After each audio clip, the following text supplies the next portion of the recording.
समुद्र मंथन और भगवान शिव का नीलकंठ स्वरूप। यह कथा उस समय की है जब देवता और असुरों ने मिलकर अमरता का अमृत पाने के लिए समुद्र मंथन करने का निर्णय लिया। उन्होंने मंदराचल पर्वत को मथनी और वासुकी नाग को रस्सी बनाकर समुद्र को मथना शुरू किया।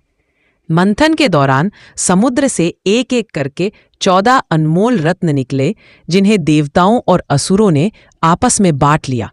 लेकिन अमृत निकलने से ठीक पहले समुद्र से हलाहल नाम का अत्यंत भयानक विष निकला। यह विष इतना विनाशकारी था कि उसकी अग्नि और धुएं से तीनों लोक जलने लगे। सभी जीव जंतु तड़पने लगे और हाहाकार मच गया। देवता और असुर भी उस विष की भयानकता से घबरा गए। किसी में भी उस विष को रोकने की शक्ति नहीं थी। सृष्टि को इस महाविनाश से बचाने के लिए सभी देवता और असुर मिलकर भगवान शिव के पास कैलाश पर्वत पर पहुंचे। उन्होंने भोलेनाथ से प्रार्थना की, हे महादेव, आप ही इस सृष्टि के रक्षक हैं। कृपया इस हलाहल विष से हमारी और इस संसार की रक्षा करें। भगवान शिव, जो करुणा के सागर है, सभी की पीड़ा देखकर द्रवित हो गए। उन्होंने सृष्टि की रक्षा के लिए उस भयानक हलाहल विष को पीने का निर्णय। उन्होंने उस पूरे विष को अपनी अंजुली में लेकर पी लिया।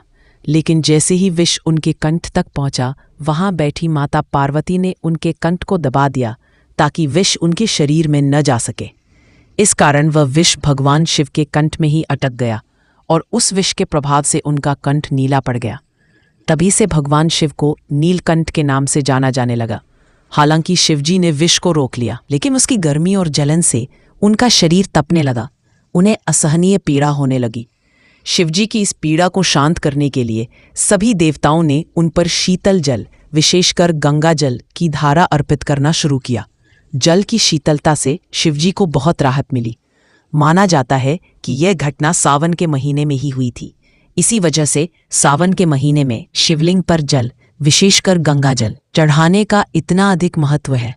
यह भगवान शिव के उस महान त्याग और करुणा के प्रति कृतज्ञता व्यक्त करने का एक तरीका है, जिन्होंने सृष्टि को बचाने के लिए स्वयं विष पी लिया था।